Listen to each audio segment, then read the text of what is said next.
we're mentioning Chicano studies. Most people don't know in depth, in great detail, the contributions of Chicana to U.S. society and the important connections.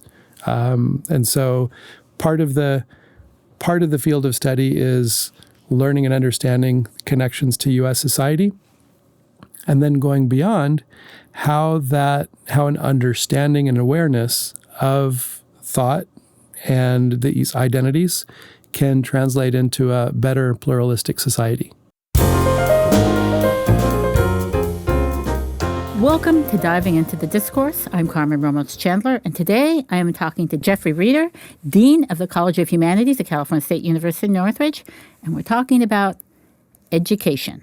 I brought you here because you're the Dean of the College of Humanities, and we're right in the middle of what seems to be a movement in some states, in some parts of the country, with politicians and even the heads of academic institutions, where they are questioning or even eliminating portions of a humanities-based education. And I wanted to talk to you, as the Dean of the College of Humanities, why do we as a society need a humanities-based education? Well, thank you, Carmen, for inviting me here. I appreciate the opportunity to be here and speak about the humanities and about education broadly. And this is an important topic for today because, as you mentioned, in a lot of parts of the United States and even in California, the value of liberal arts education, the value of humanities education is called into question. For example, in the state of West Virginia, their state's flagship university, Research One institution, University of West Virginia, has decided to eliminate all of its foreign language programs. And so this represents a huge incursion into, or a huge attack on the field of, or one of the fields that's part of humanities. So I think one of the reasons this is so prevalent today is because we see two things coming together. One is we see an increasingly polarized political climate.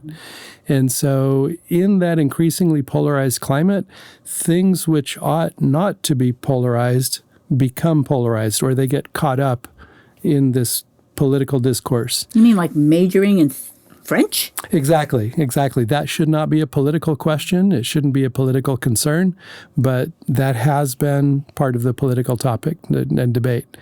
And then the other is kind of an increasing attention and focus to very specific measurable outcomes for our graduates. So how many of our graduates get degrees in their field? What are their salaries upon graduation? Things like that. And humanities graduates tend to do very well in the market, especially when you look over the course of their entire careers. But there's not a direct one-to-one correlation between the name of the degree as printed on their diploma and the title of their job that they're being paid for after graduation. So it seems like an easy target for legislators, for social critics, for politicians. And so I think that's why humanities has come under increased scrutiny. Let's explain to people a little bit what fields fall under the humanities liberal arts umbrella. So there's no one nationally accepted definition. So I'll start with the humanities here at Cal State Northridge, and then I'll expand a little bit. So here at Cal State Northridge, we have what are often called the traditional humanities disciplines. So English literature, creative writing. We have philosophy, we have religious studies, we have liberal arts for teacher preparation. We have modern languages.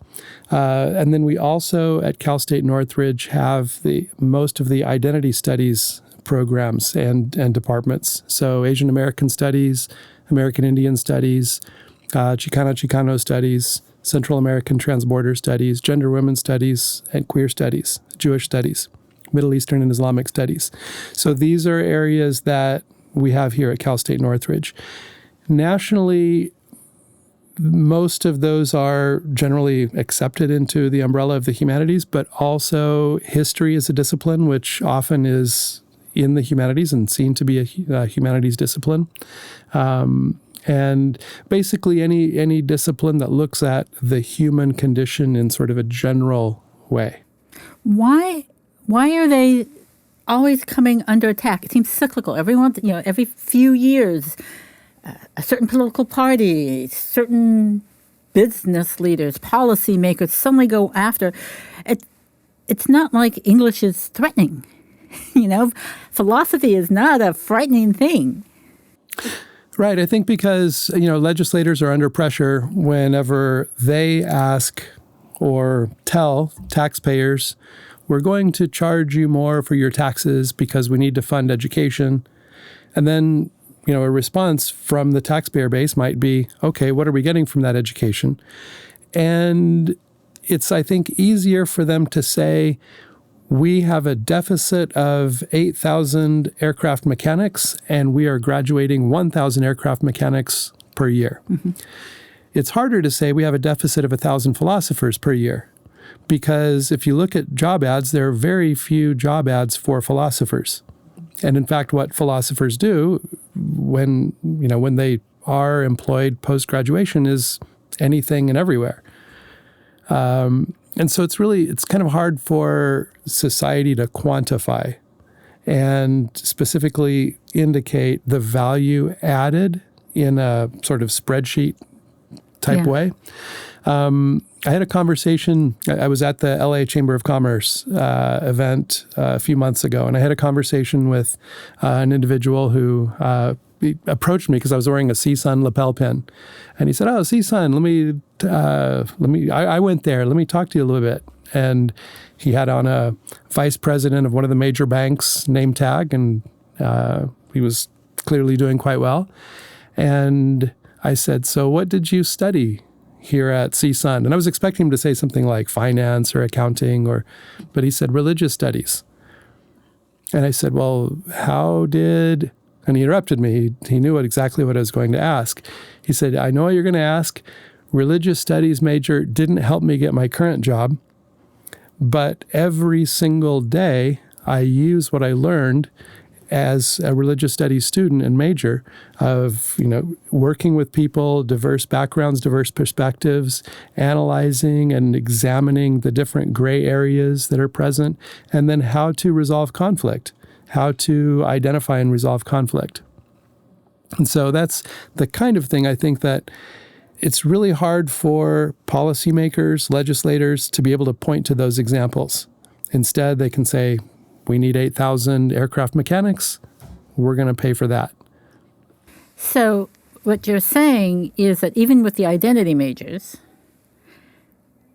humanities curriculum teaches people how to think. Expand on that a little. Sure.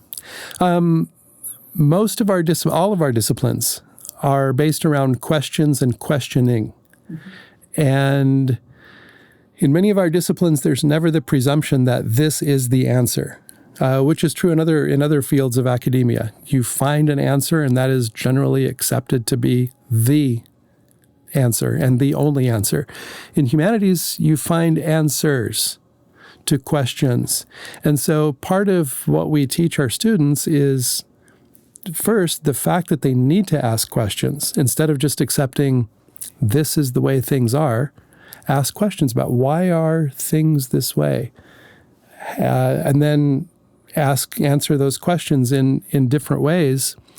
But critically and importantly, knowing and understanding that the answers will be different based on people's backgrounds. Our lived experiences and our shared realities color and shape how we view the world. And for most of our students, especially, if a student comes to us right out of high school or they transfer right out of a community college, they might not have had the need to see that their world experience is not the same as everyone else's lived experience. And so understanding the vast differences and accepting the vast differences. Now, in this political climate, it seems that some policymakers are kind of frightened of that concept of questions, questioning authority, questioning, where did you get that idea? Do you think that may be part of why humanities are under attack at the moment? I think that is. Because for policymakers, it's easier if they know or expect a certain outcome.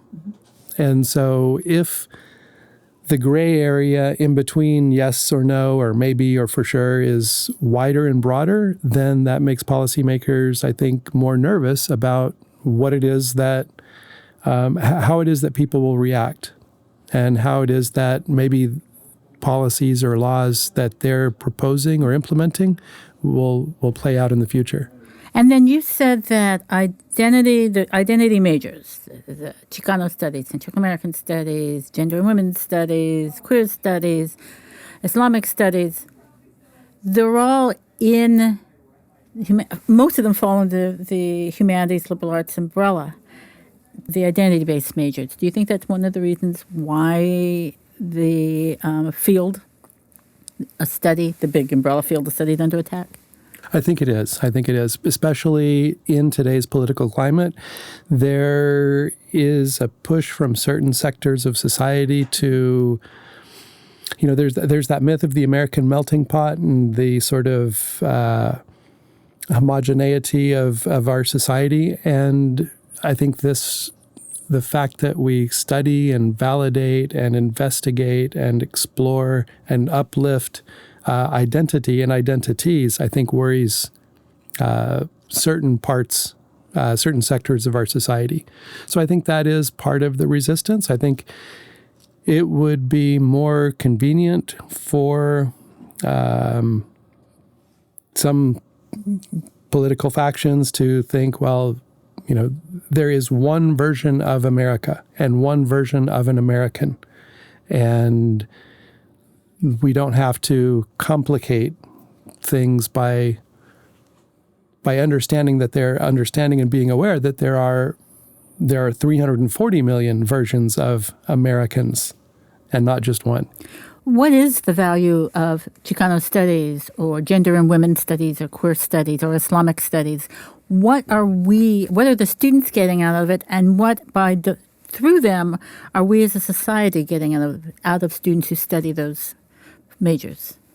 Well, so one thing, in some of the disciplines, most of the students who choose those areas of study as either a major or a minor have a direct personal link or connection to that identity. Not all, but in some disciplines, most. And so first, it's a process of self-understanding, self-actualization, and realizing and understanding that their lived experience, their knowledge of the world has a value that's not just a personal value, but an academic value and a societal value. So then beyond that, it really matters that students that have studied identity-based studies understand how those sectors. So, for example, if we're mentioning Chicano studies, most people don't know in depth, in great detail, the contributions of Chicana to U.S. society and the important connections. And so part of the field of study is learning and understanding connections to U.S. society, and then going beyond how an understanding and awareness of thought and these identities can translate into a better pluralistic society. If I were a business and I wanted to grow my customer base, the demographics of the United States is shifting. So it's not homogeneous looking anymore. But I want my business to survive for generations.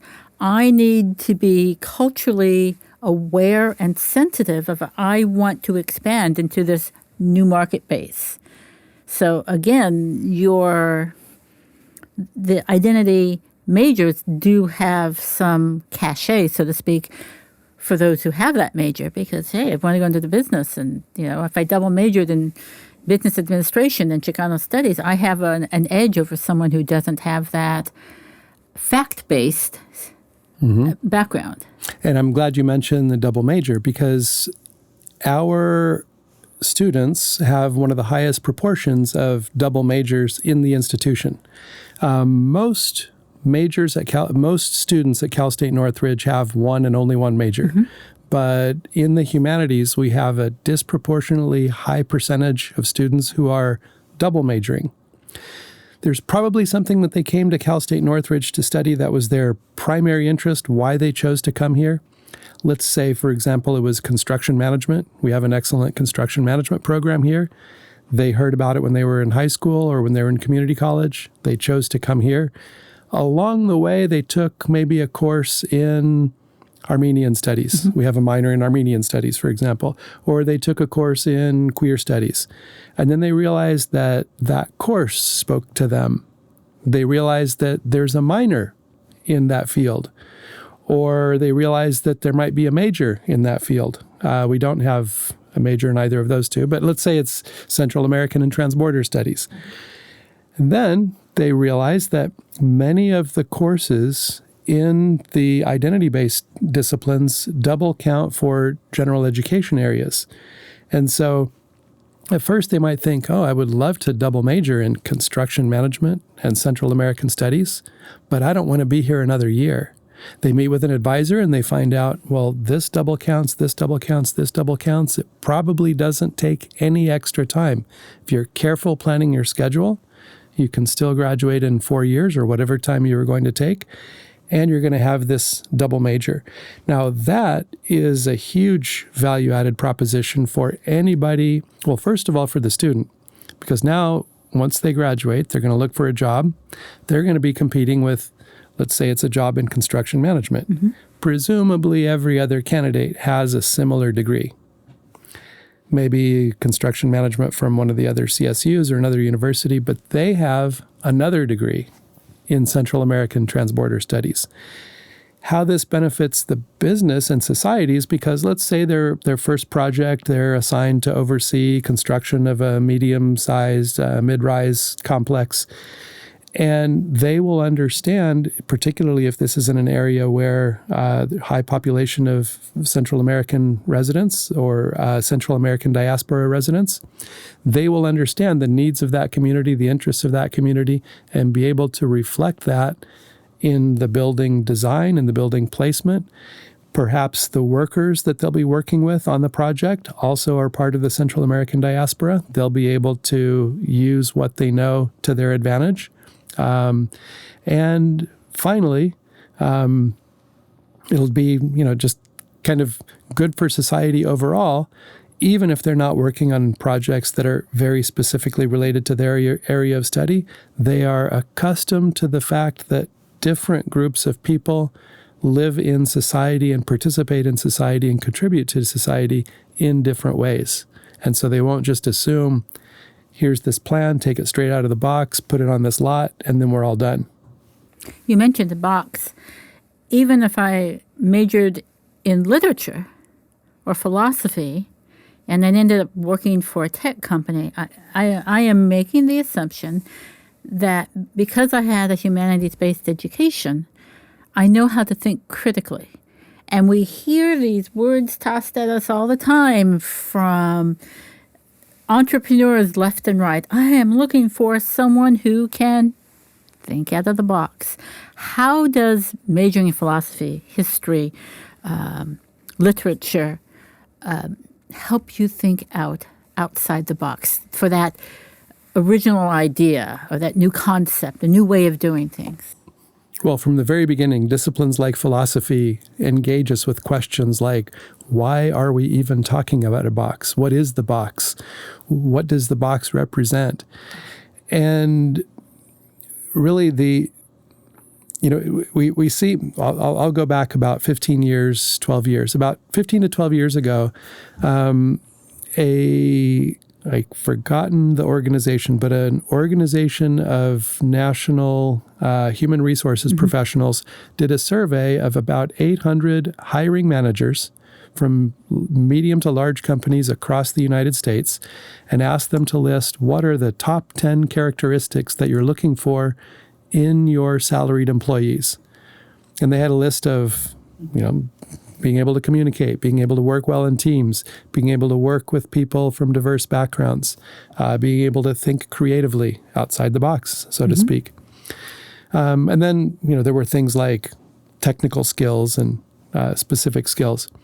Well, interestingly, I think in our field, in the humanities, we have not, and here I'll put some of this back on us, we have not done a good enough job of letting society know, letting hiring managers know, letting politicians know, and even letting our students know what specifically they have in terms of value to future employers. We often think of ourselves in a discipline like, any discipline, but since we're talking about philosophy, I'll go there. We often like to think that the pursuit of knowledge is so pure and so essential that it doesn't need to be questioned and doesn't need to be explained. But in reality, we need to do a better job explaining it so that when our students graduate and they are filling out their resumes and they're writing their cover letters explaining what value they have to bring to the position they're applying for, they are able to explain that, yes, indeed, I have 8 out of the 10 of the top 10 things that your company's looking for because of the fact that I'm a philosophy major. And so that's where I think that we can do better. I see that increasingly companies are and hiring agencies are doing a better job at recognizing these skills. For example, I recently saw a job ad from the California Department of Fish and Game for a game warden. And they listed, the requirements. One of the requirements was a college degree. And they specifically listed several areas, college degree in one of the following areas or related. And they said biology, environmental studies, okay, exactly what you would expect. And they listed about 3 or 4 more. They listed ethnic studies. That was one of the specific degrees that they were looking for fish and game warden.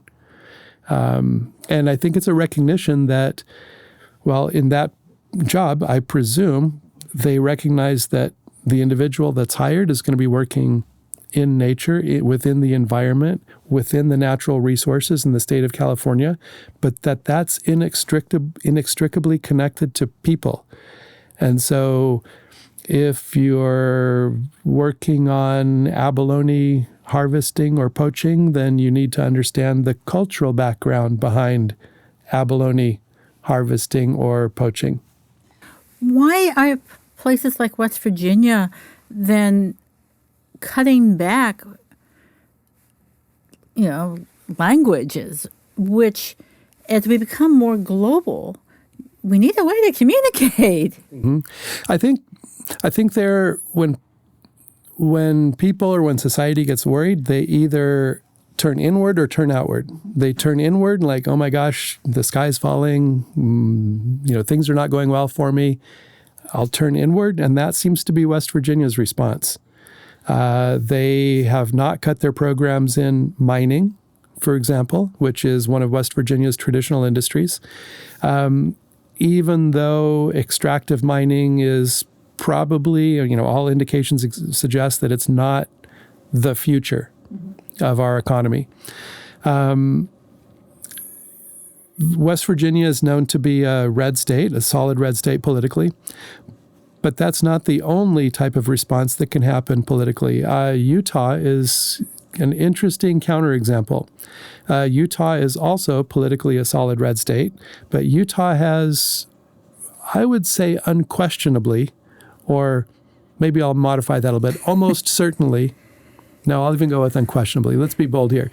Utah has unquestionably the best public K through 12 foreign language education programs in the nation. Wow. They do an excellent job at, teaching languages other than English and English. They have more dual immersion language schools per capita than any other state by far. And they have more languages for dual immersion schools than any other state. We often think here in Southern California, like, wow, here in this area, we have public dual immersion schools in Spanish. Nearby, we have them in Korean and Chinese. There are private ones in Hebrew, in Armenian. But Utah has, I think at latest count, 11 different languages. Wow. And so parents of 3 and 4-year-olds competitively line up to get their kids into the Portuguese dual immersion school or the Russian dual immersion school, and they start out as monolingual English speakers. And by the time they graduate from high school, they have advanced level language proficiency. But anyway, so I point to that example as the opposite of what West Virginia is doing. And I think in Utah, there's very much an awareness and a knowledge that in order to grow, in order to progress, in order to be relevant in the second half of the 21st century, we need to look outward. Mm-hmm. So you're saying in the second half of the 21st century, we need some critical thinkers to think outside the box. That's right. That's right. And language, I think one of the, I'll talk a little bit more about languages, is that, somebody might say, well, this child is being educated in Portuguese, a language that they'll probably never, ever use professionally. Is that a good value? And if the only way to measure value is how many of the students who are paid with public funds to learn Portuguese actually use it in their career, then it's not a good value. But learning another language teaches children, when they learn from an early age, that there are other ways of doing things, other ways of thinking. And even something as simple as like when we talk about the White House. Mm-hmm. In English, there's a word order, the White House. Argentina's presidential palace is La Casa Rosada, and it's the House Pink. So even those very basic word order, like, well, in English, the noun and the adjective have a certain order. In Spanish, it's a different mm-hmm. order. Just that awareness of difference invites students to know and understand that difference is natural and normal, and there's not a right way and a wrong way. Why is that concept that different is normal so frightening to so many people?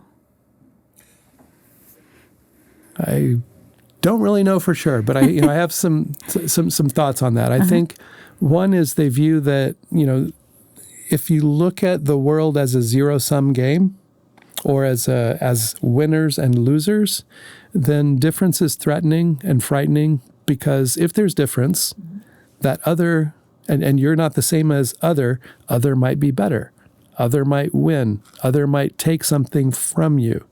And so I think that frightens people. This is probably most true when we talk about immigration, because often people think, well, if there are this many jobs now, and that same number of people come to this area and take those jobs, then those jobs are not available to people that were already here. Not understanding basic economics, that those people that came and took the new jobs have also contributed to the overall economy, and now there are more jobs, and very often the total number increases. Also, it's making an assumption that the people who came had the exact same skill set. Exactly. Pre-existed. Exactly. It's kind of, I was reading an interesting study on gas stations on street corners. Uh-huh. So apparently, most gas stations always seem to be at an intersection, at a corner of an intersection. And so apparently, whenever a second gas station comes at an intersection, it doesn't take away business from the first one. In fact, it adds to it. And apparently this is true because people then associate that intersection with, there are a bunch of gas stations there. And now that becomes in people's minds, gas station corner. That's where I go to get my gas. And I can go either on the way to work or on the way from work, because they're on opposite corners. Convenient either way. Oh, wow. And so, whereas maybe the first gas station was selling, I don't even know how much, but let's say $1 million gross per year. The second one comes, but now those two combined have $2.2 million gross per year. And so it increases not only it doubles the total, but it increases the amount that each station would have gotten if they would be by themselves. So going back to your question of, why people, I think, are afraid of difference, if you invest your life savings on a gas station at a corner and there's nobody else, there's empty lots all the way around you, and you see another gas station coming up on the corner across from you, you're going to be very nervous and worried, because even if you've read that study, you might think, how many of my customers that come here every Tuesday when their tank is low and fill up, how many of them are going to go to the other station instead? And it's scary and worrisome. And so I think what we can do in the humanities is help our students know and learn and understand that these seemingly simple observations are actually far more complex. Look at the world in terms of, okay, what do you want as a gas station owner? You want to maximize your sales and profits. How do you do that? You sell as much gasoline as you can and stuff from inside the store. And if that means that more people around you contribute to your overall well-being, then, and you have the experience of seeing that, then that usually erases all of your worry about competition.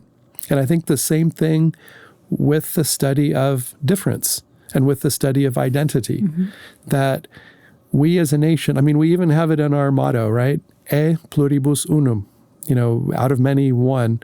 And, I like to think of that as, the one is the nation, the plurality, but it depends on the many. If we don't have the pluribus, then we're not the unum. And so we really, our goal, our job is to teach people to understand and critically evaluate and examine how these differences really make us all stronger. In the Navy, we had an expression, very comparable here. It's rising tide lifts all ships.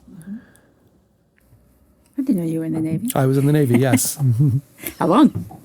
Just for a year. Oh, okay. But wow, I never thought of E pluribus unum in that way. You made me look at that the motto. Totally different, but it makes sense. Who'd have thought that? That's almost like the foundation of what you do in humanities. Wow. That is. Thank you, Dr. Reeder. It's been a pleasure talking to you and exploring. And I thank all of you for joining us today as we explore the value of a humanities-based liberal arts education. Until next time. All righty. Thank you, Carmen. Appreciate it. Thank you. Thank you for joining us for diving into the discourse. You can watch and listen to more of our podcasts on the CSUN Conversations website and become part of the CSUN Conversations community.